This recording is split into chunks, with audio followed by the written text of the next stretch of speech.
Hi everyone, here are your questions for lesson 58. We have about 15 problems we need to make it through, so please bear with me. Number 1 says 9 students sat in a row. How many distinguishable ways could 9 books be distributed to the students if 5 books were of one kind and 4 books were of another kind?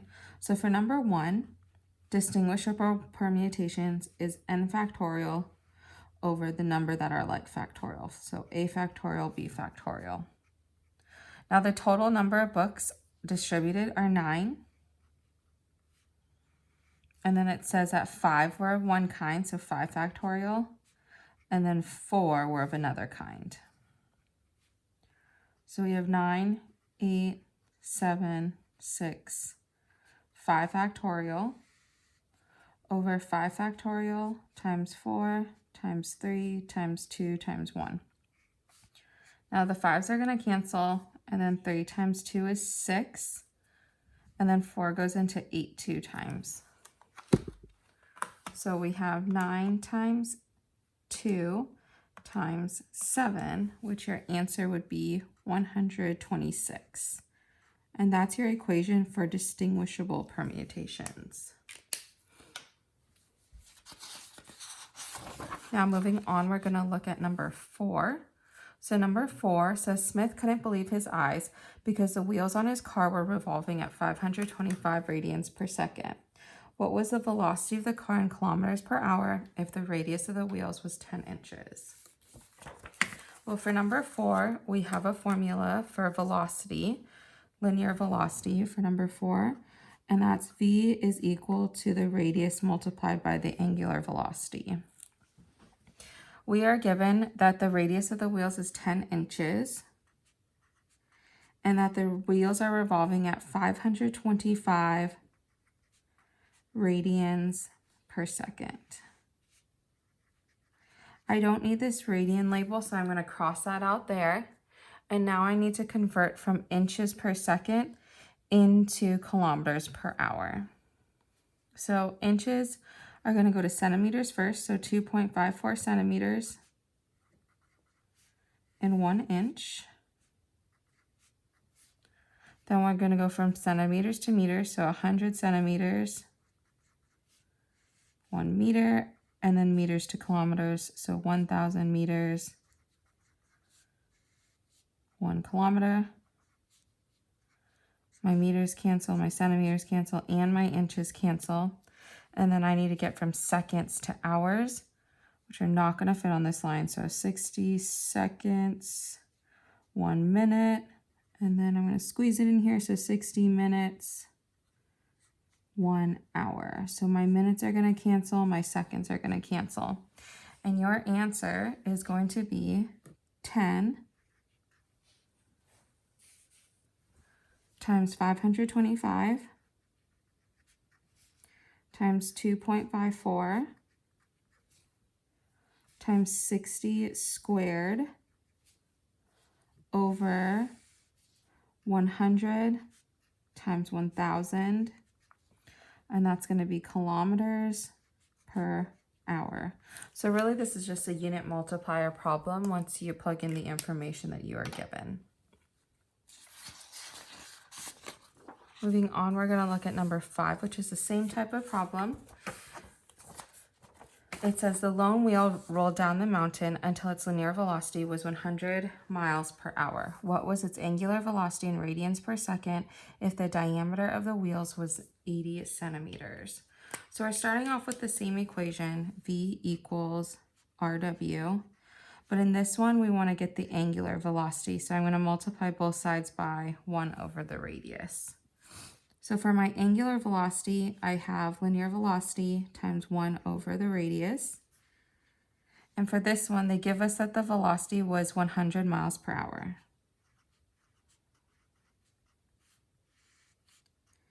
And they give us that the radius, so the diameter is 80 centimeters, so the radius would be 40 centimeters.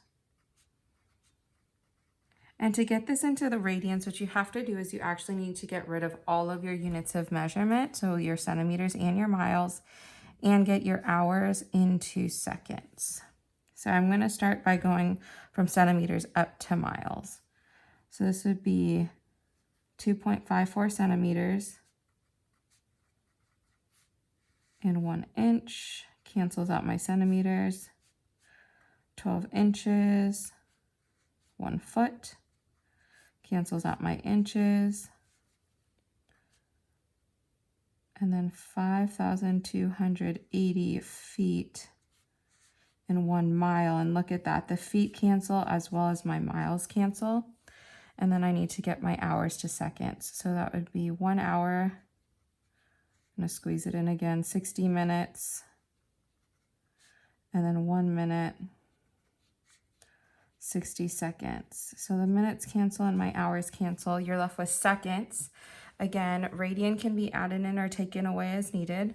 We took it away on the last one. On this one, we're going to keep it or put it in. So it would be 200 times 2.54 times 12 times 5,280 over 40 times 60 squared, and that would be radian per second. Now, if you had a unit of measurement, you couldn't just cross that unit of measurement out. You can't just cross out units of measurement. That's why I had to actually simplify it and get it so that all of my units of measurement were gone.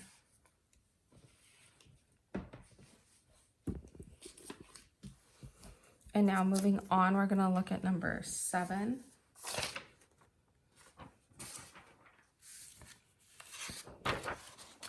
There are 4 in the first group and their average quality was 6.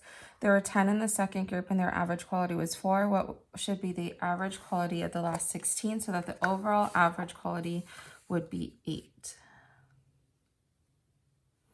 So for this one, if their average was 6 for the first 4, that means their total would be 4 times 6. There were 10 in the second group and their average was 4. So that would be 10 in the second group, average quality of 4. And then there's 16 in the last group and their average was X. And in total, we would have 30 people. And we want their overall average to be 8. So now on the left-hand side, I have 4 times 6, which is 24, plus 40. So I have 64 plus 16x. I'm going to multiply both sides by 30. So I get 240. So 240 minus 64 would give me 16x is equal to 176. And we're going to divide that by 16. So that means that the average for each of those last 16 would have to be 11 for the overall average to be equal to 8.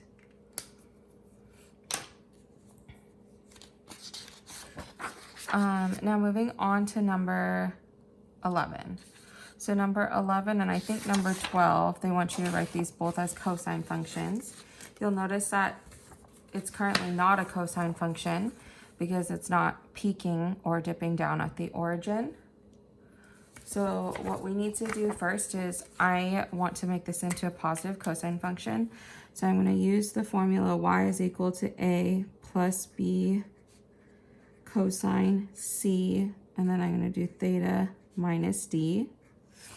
So a is going to be this middle line, and they don't give it to us. So if they don't ever give us a middle line, you do top plus the bottom divided by 2 because we're doing the midpoint. So 2 plus negative 8 divided by 2. So that would be negative 6 divided by 2 would be negative 3. Then b is going to be the amplitude, so the distance between the top and the middle line. So from 2 to negative 3. So to find that, you do top minus the middle line, which is negative 3. And you get the amplitude would be 5. C is our coefficient, and this is in degrees, so it's 360 divided by the length of the period. So the way I'm going to calculate the length of the period would be from peak to peak. So notice that the distance from 0 degrees to this peak would be 225. And the distance from this, from 0 degrees to this peak is 135. So I have 360 divided by 225 plus 135, which is actually 360. So my coefficient is just 1. Now, currently, my diagram is peaking at 135 degrees. But what I want it to do is I want it to peak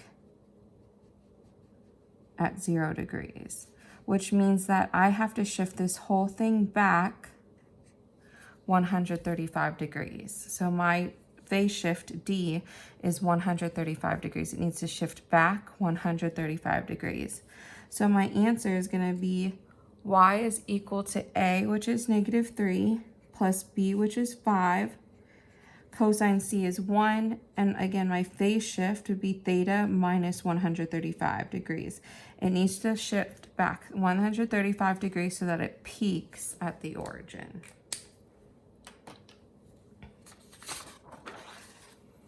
Now moving on to number 12 is a similar problem, but for this one, we are going to be putting this in a cosine function, but if you look at this, it's already in a cosine function, which means that we're not going to have the phase shift portion. My equation is going to be the same, y equals a plus b cosine c, but I'm not going to have a phase shift, so I'm just going to do theta. Now I have to find what a is equal to, and that means I need to find the midpoint between the top and the bottom line. So it would be 8 plus -4 divided by 2. That would give me 2. Then b is the distance between the top and the middle line, so it's the top number minus whatever you got for a, which was 2. So my amplitude is 6. And then c is going to be 360 divided by the length of the period. So I'm going to calculate the length of the period. You can do it peak to peak or base to base. Notice that it peaks at 0 degrees and then it peaks again at 180 degrees. So the distance, the length of the period is actually 180 degrees. So 360 divided by 180 would be 2, which means your answer is going to be y is equal to 2 plus 6 cosine 2 theta. Again, you don't have a phase shift because this is already in a cosine function, so you don't have to move it at all. So there's no D. Moving on, we're going to look at number 13. So for number 13, what we're going to do is we need to make a right triangle inside of this triangle, and this would become the height. Notice that from the 80 degrees, the height would be opposite of the 80 degrees, and then the hypotenuse would be 7.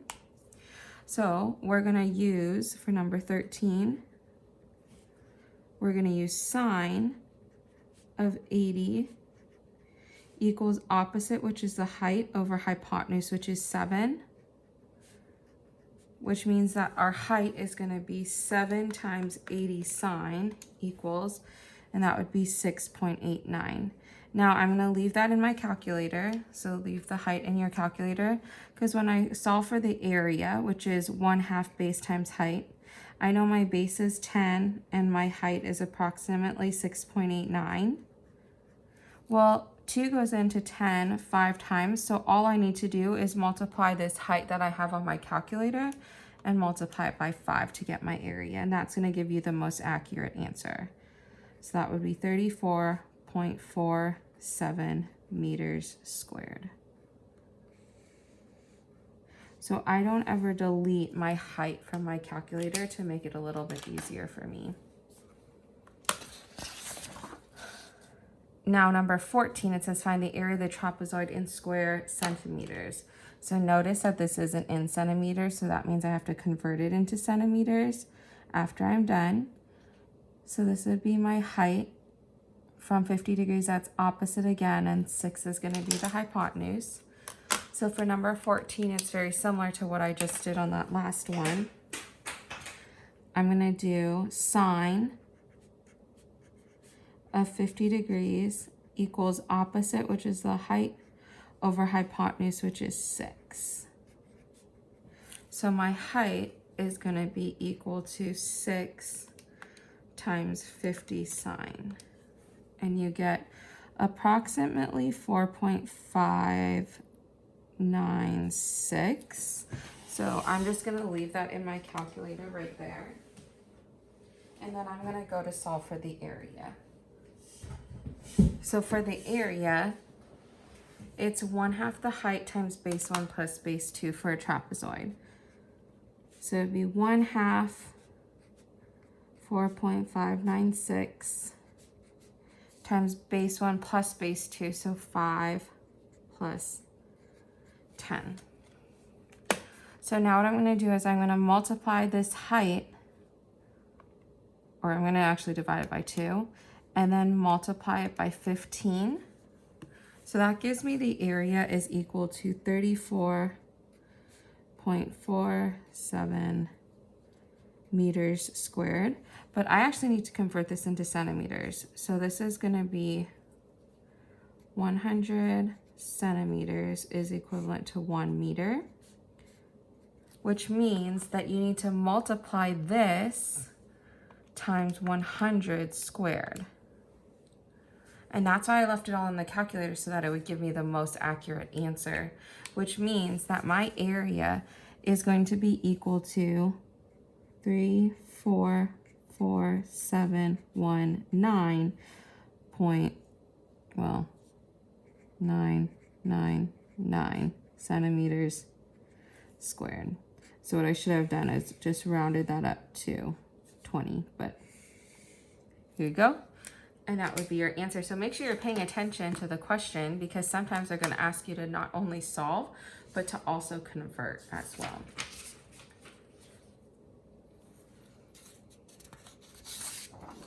Now we're going to look at number 15. So for number 15, we have the central angle of a sector of a circle is 0.9 radian. Find the area of the sector in square feet if the radius is 1 yard. So before I get started on this one, I am going to convert the radius from 1 yard to feet. So 1 yard be 3 feet over 1 yard. So my radius is actually going to be 3 feet. So now when I find the area of the sector, this is in radians, so it'd be x over 2 pi times pi r squared. So my pi should cancel. My x is going to be the 0.9 over 2 times the radius, which is 3 squared. So 0.9 times 9 divided by 2 will give me my area, which would be 4.05 feet squared. So don't forget that you converted that to feet already. If you left this in yards, you would then have to convert it to feet after.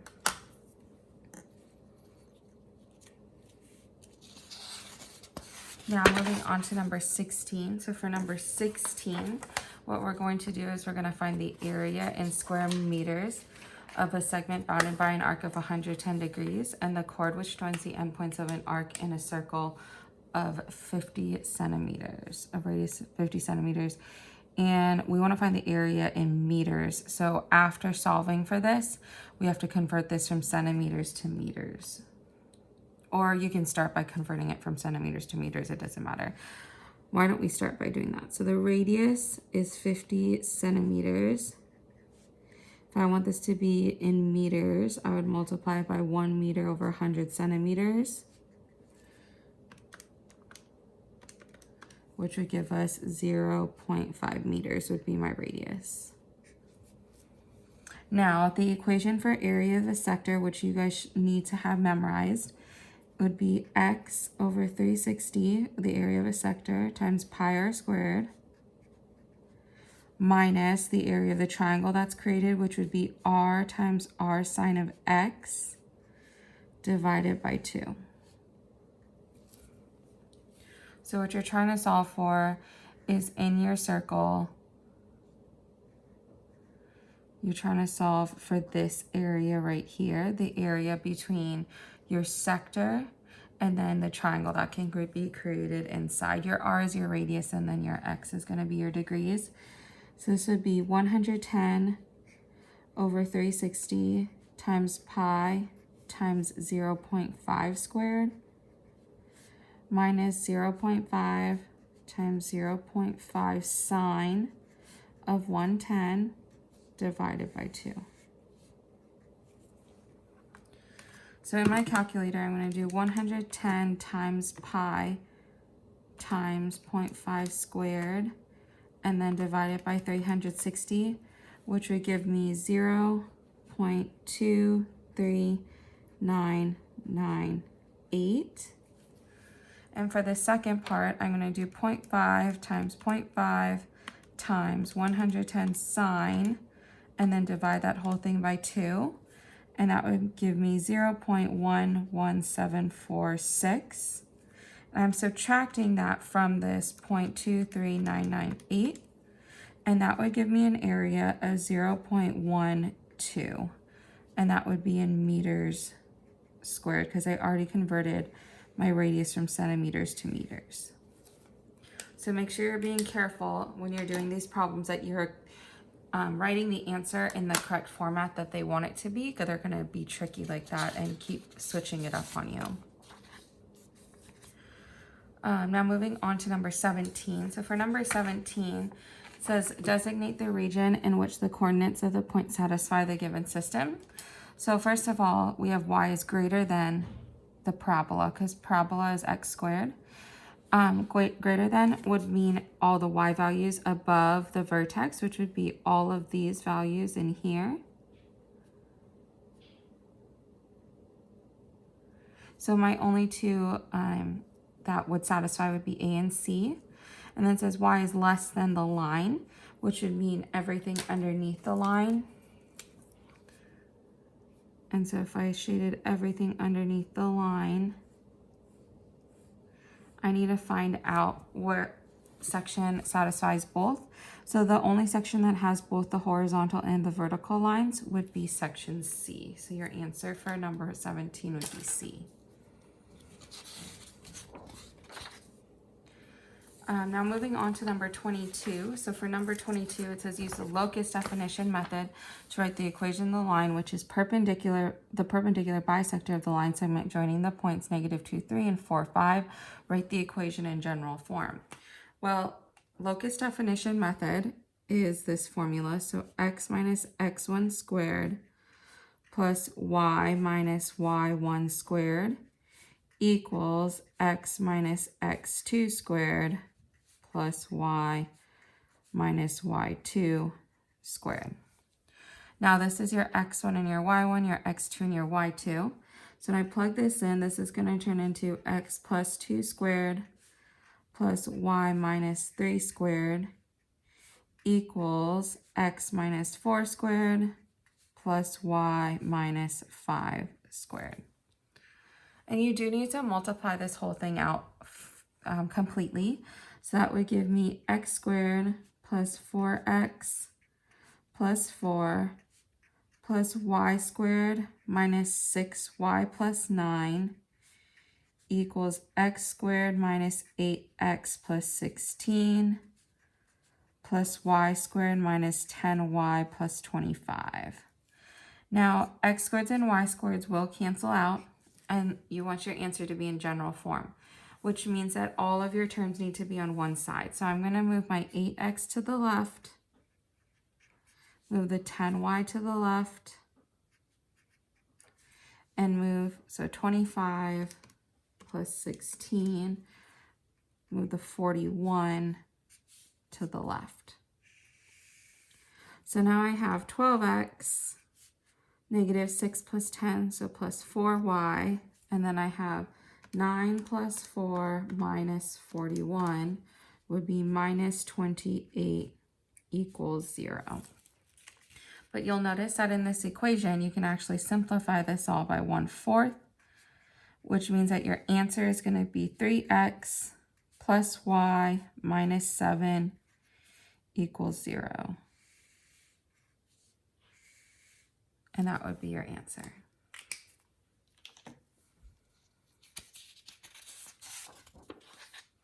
Moving on, we're going to look at number 24. So for number 24, we have secant squared of 3 pi over 4 minus 1. So I'm going to start by making my snowflake for 3 pi over 4. So that's 1, 2, 3, and 4. 1, 2, 3, and 4. Starting at 0, we're going to start counting in quadrant 1. So 1, 2, 3. That puts me in quadrant 2. And when the denominator is 4, it's a 45 degree triangle. So 1 root 2. This one should be negative though because it goes to the left of the origin. Secant is the inverse of cosine, so that would be hypotenuse over adjacent. So now I have the hypotenuse over the adjacent would be negative root 2, but I have to square that because it's secant squared, and then minus 1. And negative root 2 squared would just be 2. So 2 minus 1 would just be 1. So that one came out very simple for us. Number 25 will not be as kind. So tangent squared of 3 pi over 4 plus 2 times secant squared of 5 pi over 4 plus cosine of 5 pi over 2. So I'm going to start by drawing my snowflakes for all of these. For the first one, it's just going to be over 4. So I'd have 1, 2, 3, 4.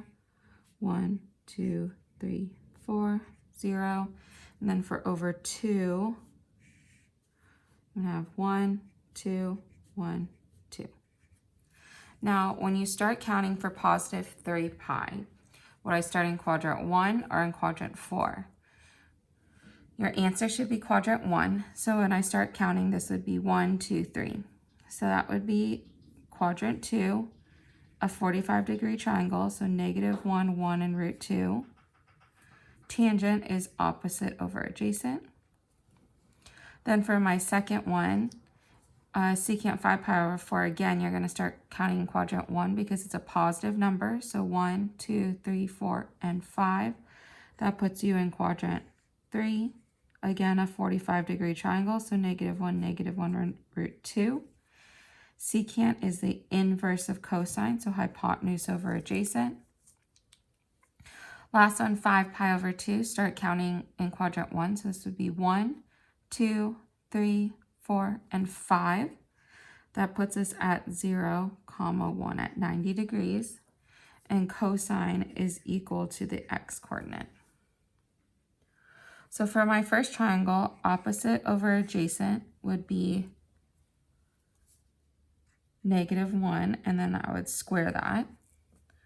Second one is 2 times hypotenuse over adjacent, which would be negative root 2 squared. And then plus the cosine, which is the x coordinate, which would be 0. So this first one I have negative 1 squared would be 1. We have 2 times 2, which is 4, and then plus 0. So your result should be 5. Okay, so make sure you know how to draw your snowflakes and where you draw your reference triangles. Then lastly, we're going to look at number 26. So the first thing that we're going to do is we recognize that there's a number outside my logarithm, which is going to become the exponent.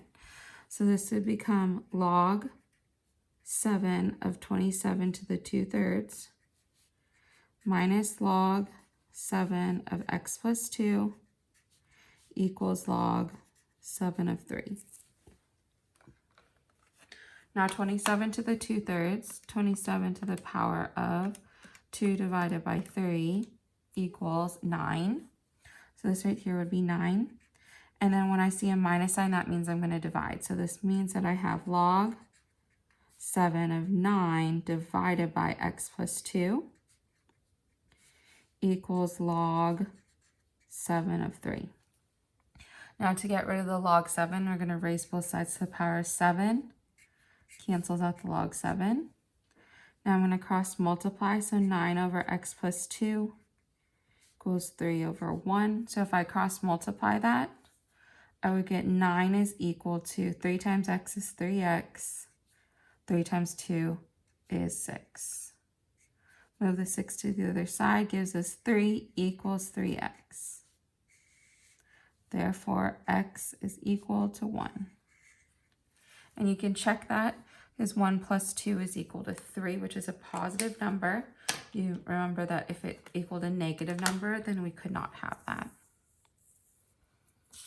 Now moving on to the second part. So again, there's a number outside my logarithm, which is going to become the exponent. So that means I have ln of 16 to the power of 3/4 minus ln of x equals ln of 4. So 16 to the power of 0.75 would be equal to 8. And again, we have a minus sign, which means we're going to divide. So that would be ln of 8 divided by x equals ln of 4. To get rid of the ln, you raise both sides to the power of e. So e to the ln, because ln is just a log with a base of e. So we have 8 over x equals 4 over 1. When you cross multiply that, you get 4x is equal to 8. And therefore, x is equal to 2. And that concludes your questions for lesson 58. I hope you guys all have a great day. Bye.